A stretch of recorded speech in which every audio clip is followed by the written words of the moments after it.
अन्ना हजारे, मुंह में दांत नहीं, पेट में हाथ नहीं, और कहते थे लोकपाल लोकपाल लोकपाल लोकपाल। हासिमपुरा बताइए, क्या हासिमपुरा का सुना है कि कांग्रेस ने किया? क्या वो सरकार किसकी थी? दंगाइयों ने किया। सरकार किसकी थी? दंगाइयों ने। लॉ एंड ऑर्डर किसके हाथ में? नहीं, अभी आपने बीजेपी पे आरोप लगा दिया, 2000 कांग्रेस पे भी आए किया। 2000 में बीजेपी ने किया। फिर यहाँ सेनानी उनकी मर्दानगी को सांप सूंघ गया, मोदी से डर गए, सरेंडर कर गए अपने आप को। इस बार केजरीवाल को अपनी औकात का पता चल जाएगा। केजरीवाल नहीं, त्रिकोणीय मुकाबला है दिल्ली में, मजबूती के साथ कांग्रेस सरकार बनाएगी। दूसरी चीज मैं एक बात कहना चाहता हूँ, देखो 10 लड़ो या 15, हर इंसान को इस देश के संविधान ने लड़ने का हक दिया है। हर किसी का एक संवैधानिक हक है कि वो चुनाव में लड़ सकता है। ये तो जनता को तय करना है कि उनके मुस्तकबिल के लिए कौन सी सरकार अच्छी थी और कौन बढ़िया है। देखो आज से 12 साल 13 साल पहले ये सारा दिल्ली को में एक षड्यंत्र रचा गया। कहां पर? रामलीला ग्राउंड में, जो आरएसएस के कहने पे, भारतीय जनता पार्टी के कहने पे अरविंद केजरीवाल, अन्ना हजारे, कहां गए हो अन्ना हजारे? मुंह में दांत नहीं, पेट में हाथ नहीं, और कहते थे लोकपाल लोकपाल लोकपाल लोकपाल। अब कहां गया वो लोकपाल? मर गए वो, सांप सूंघ गया। कहां गए वो स्वतंत्रता सेनानी जब देश को बेचा जा रहा है? देश के आईआईटी बेच दिए, रेलवे स्टेशन बेच दिए, एयरपोर्ट बेच दिए, सब कुछ बेचकर इस देश को भिखारी बना दिया। कहां गए अन्ना हजारे? कहां गए?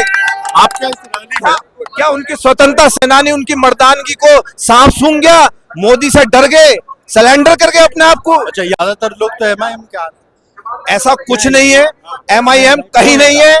एमआईएम सिर्फ 2000 वोटों पे सिमट जाएगी। यहाँ पर वो बीजेपी का खड़ा करा हुआ प्रत्याशी है।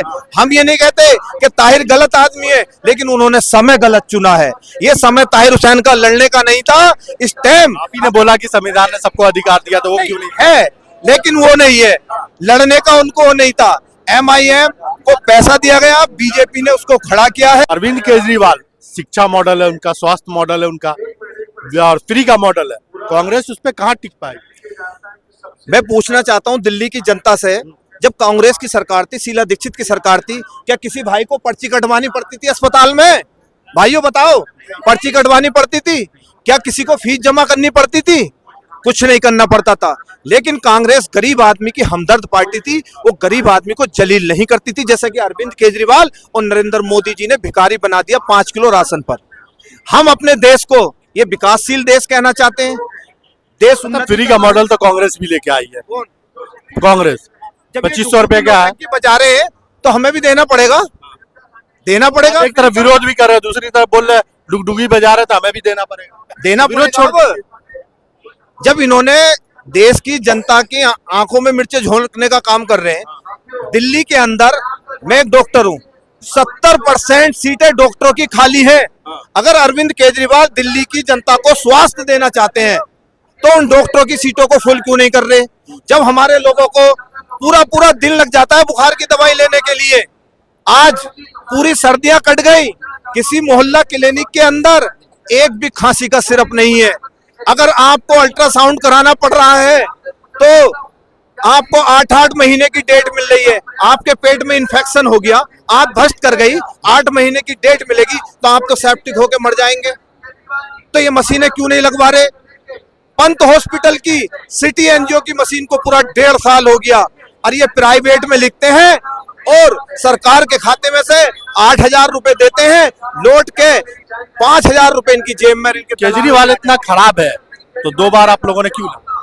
गलती 1 बार होती है, 2 बार नहीं, 1 बार भी होती है, दोबारा फिर विश्वास किया। गलती कहाँ होती है? जनता विश्वास नहीं कर रही। इस बार केजरीवाल को अपनी औकात का पता चल जाएगा। केजरीवाल नहीं, त्रिकोणीय मुकाबला है दिल्ली में, मजबूती के साथ कांग्रेस सरकार बनाएगी। केजरीवाल का वोट तो कांग्रेस काट रही है। कौन काट रही है? कांग्रेस काट रही है। क्यों काटेगी? कांग्रेस कोई छोटी मोटी पार्टी नहीं, राष्ट्रीय पार्टी है। कांग्रेस पूरे देश में अपना परचम लहराएगी। जैसा एमपी में हमने उत्थान किया है, सीटें बढ़ा के लाए। बड़ी पार्टी है, दिल्ली में है, सेंट्रल में है, लेकिन 0 पे खड़ी। कहाँ खड़ी है? 0 पे। 0 पे है? कौन कह रहा? अरे अरविंद केजरीवाल अपनी सीट बचा ले। हमारे संदीप भैया वहां जीत रहे हैं। मैं लिख के दे रहा हूँ, दावे के साथ कह रहा हूँ कि नई दिल्ली से संदीप दीक्षित जीत रहे हैं, वो अपनी सीट बचाए। और उनके बोलने के लिए तो निर्दलीय भी यही बोलता है कि हम मनीष सिसोदिया पड़पंजगंज छोड़ के क्यों भागे? क्योंकि वो हार रहे। जंग पूरा क्यों गए? अगर उनमें हिम्मत थी और देश का शिक्षा का मॉडल उन्होंने कायम किया तो अपनी सीट पे क्यों हार रहे? 800 वोटों से जीते थे पिछली बार, वो भी ले दे करके। इस बार तो कम से कम 50,000 वोटों से हारते हैं। बीजेपी बोल रही है कि कांग्रेस अगर सही से दिल्ली में इलेक्शन लड़ गई तो हमारे लिए फायदा, यानी आप वोट पूरा पूरा आम आदमी पार्टी की आंख की कंकड़ बनेगी और कांग्रेस ही सरकार बनाएगी। जनता का, युवाओं का मन है देश के अंदर। राहुल गांधी को लोग देखना चाहते हैं। सरकार पहले तो दिल्ली में खाता खोलना पड़ेगा। अरे खाता नहीं भाई साहब, सरकार बनाएंगे हम वादा कर रहे हैं आपसे। सरकार खाता खोलेंगे तब तो सरकार बना। अरे आने दो ना 8 तारीख को रिजल्ट। पहले खुलवाओगे क्या हमारा खाता? पहले खुलवा दो आप। पहले खाता खोलिए बाद में रिजल्ट। अरे आम आदमी के और बीजेपी वालों से पर्चा वापसी लिखवा लो, उन्हें घर में बैठा तो हमारा खाता खुल जाएगा। जैसे पैसे देके उन्होंने उसमें क्या नाम है गुजरात में खोल लिया था बीजेपी ने, दानलेबाजी। लेकिन हमने सत्ता का दुरुपयोग नहीं किया। जो दुरुपयोग भारतीय जनता पार्टी इस देश के अंदर कर रही है, कांग्रेस ने कभी दुरुपयोग नहीं किया। कभी नहीं किया, कभी नहीं किया। बताइए कहाँ दुरुपयोग किया? सत्ता पूरी के चलिए नहीं किया, कोई बात नहीं है। पूरी सत्ता 1984 का दिल्ली बताइए, क्या दिल्ली बताइए 1984 तो कांग्रेस ये कांग्रेस नहीं था तो कौन था? अभी सुनिए ना, और सुनिए हासिमपुरा बताइए, क्या हासिमपुरा का सुना है कि कांग्रेस ने किया? क्या वो सरकार किसकी थी? दंगाइयों ने किया। सरकार किसकी थी? दंगाइयों ने। लॉ एंड ऑर्डर किसके हाथ में? नहीं, अभी आपने बीजेपी पे आरोप लगा दिया। 2000 कांग्रेस पे भी आया किया।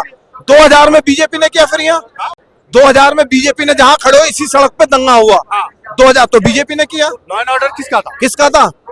बीजेपी के हाथ में था। बीजेपी का था ना, बात बीजेपी पे गई ना, लेकिन तो वो कांग्रेस पे भी दंगाइयों आया। ने किया। अगर 2000 में था तो 84 में भी कांग्रेस। देखो वो दंगाइयों ने किया। हाँ। दंगाइयों का कोई मजहब नहीं होता, आतंकवादियों का कोई कांग्रेस मजहब के नहीं नेता होता। पे केस चल रहा था, नहीं होता। कांग्रेस के नेता पे केस चल रहा विरोही होते हैं, देश दंगाई प्रेमी बता नहीं रहे होते।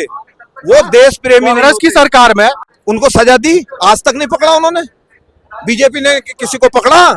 तो बीजेपी का जितना मुद्दा उठाते हैं कांग्रेस का भी उठाइए। कौन? लॉ एंड ऑर्डर उसने भी नहीं संभाला। क्यों नहीं संभाला? किस जगह नहीं संभाला लॉ एंड ऑर्डर? अभी आपको 2 जगह अरे भाई साहब, ये बीजेपी और आरएसएस के लोगों ने ही कांग्रेस को बदनाम करने के लिए 84 में सरदारों की दुकानें लूटी। उनका पैसा लूटने के पीछे आतंक मचाया उन लोगों ने। कांग्रेस ने नहीं मचाया था। वो पावर किसके हाथ में था? आरएसएस वालों ने। भैया पावर किसके हाथ में? लोगों को पकड़ा, उन्हें सजाएं दी। बाद में क्या नाम है, सबकी जांच हुई, लोगों को सजा मिली, जेल भी गए। आपके हिसाब से क्यों नहीं बेचती? आपके हिसाब से क्यों नहीं बेचती? हाँ जी। कांग्रेस दूध की धुली है। क्यों दूध की धुली है? हाँ दूध की धुली है, तभी 70 साल हुकूमत करी है इस देश पे और फिर करेगी। दूध की धुली है। अभी आपने खुद कहा 1984 का, हमने आपको गिनवाया हासिमपुरा का, आप बोल रहे तो कांग्रेस ने करा क्या? क्या राजीव? मैं भी बोलूँ, अरे बीजेपी भी बोलती है हमने किया क्या? आरएसएस दंगाई था। इनका संगठन आरएसएस इनसे जुड़ा हुआ है। कांग्रेस ने कभी सामने ऐसे हजारों पत्रकार को जो मैं जानता हूँ बोलता कांग्रेस में आधा से ज्यादा आरएसएस का बड़ा हुआ है। बोलिए। बीजेपी के अंदर आरएसएस, बजरंग दल, अभी सुनिए सारे सुनिए, अभी मेयर का चुनाव हुआ चंडीगढ़ में, तो जीती है कांग्रेस आम आदमी पार्टी, मेयर बना है बीजेपी का। बिक तो गए खुद ही ये लोग। कौन जबरदस्ती धांधलेबाजी कर रहे हैं? क्या का धांधलेबाजी? उसके परिवार को उठा के जेल में डाल रहे हो तुम और उसे धमका रहे हो। ईडी उसके घर भेज रहे हो, सीबीआई उसके घर भेज रहे हो। तुझे जेल से आधा से ज्यादा कांग्रेस का बीजेपी में जाके पड़ा हुआ क्या? तो वो सत्ता के लालची लोग होते हैं जो छोड़ के भगते हैं, जो मजबूत। सबसे ज्यादा सुनिए सबसे ज्यादा करप्शन कांग्रेस में हुआ और करप्शन करके छोड़ के भाग के कहाँ हुआ? घोटालेबाज नाम गिनवाओ। बीजेपी जेल में डाले ना बीजेपी। अरे घोटाला हुआ कहाँ ये तो बताइए। क्यों नहीं होता? कांग्रेस में क्यों नहीं होता? छोड़ के चला गया बीजेपी में। क्यों? कांग्रेस में कब हुआ घोटाला? बाद में गए भाई, अब जा रहे हैं। घोटाला किया बाद में क्या? 11 साल से हमारी सरकार ही नहीं है। जब से 11 साल से बीजेपी की सरकार आई है। अरे सेंट्रल मोदी राज में कर्जा कितना हो गया देश पे? कितना कर्जा हो गया मोदी राज में देश पे? मोदी की बात नहीं। देश गिरवी रखा हुआ है भाई साहब, किस बात कहाँ डूब रहे हो? 84 करोड़ 1,40,40 करोड़ जनसंख्या में से 84 करोड़ गरीबी रेखा से नीचे पहुंचा दी है बीजेपी ने। और कितना खड्डे में डाल लोगे? ना उसके भी उसके भी तो बर्बादी हो रही है। सीट वोट बैंक उसका भी तो गिरा। मोदी जी क्या कहते थे, जब देश का रुपया गिरता है तो देश की साख गिरती है। आज वो साख कहाँ गई? बीजेपी की सीट गिर रही है। क्या आज वो बीजेपी की सीट गिर रही है। मुझे ये बताओ ना, साख उठ रही है गिर रही है? रुपया कहाँ पहुंच गया? पेट्रोल कहाँ पहुंच गया? कांग्रेस के टाइम पे 184 रुपए डॉलर के हिसाब से पेट्रोल था, जब 76 रुपए मिल रहा। आज कुल 58 रुपए बैरल लीटर के हिसाब से कच्चा तेल मिल रहा है, और तेल कहाँ मिल रहा है? 97, 98, 99 रुपए प्रति लीटर के हिसाब से मिल रहा है। महंगाई कहाँ जा रही है? गरीब आटे के कट्टे पे जो आटा गरीब लोग खाते हैं उस पर जीएसटी लगा दिया। कपड़े पहनने वाले कुर्ते पे भी जीएसटी लगा दिया। कहाँ तक लेके जाओगे बताओ, कहाँ तक गिराओगे देश को?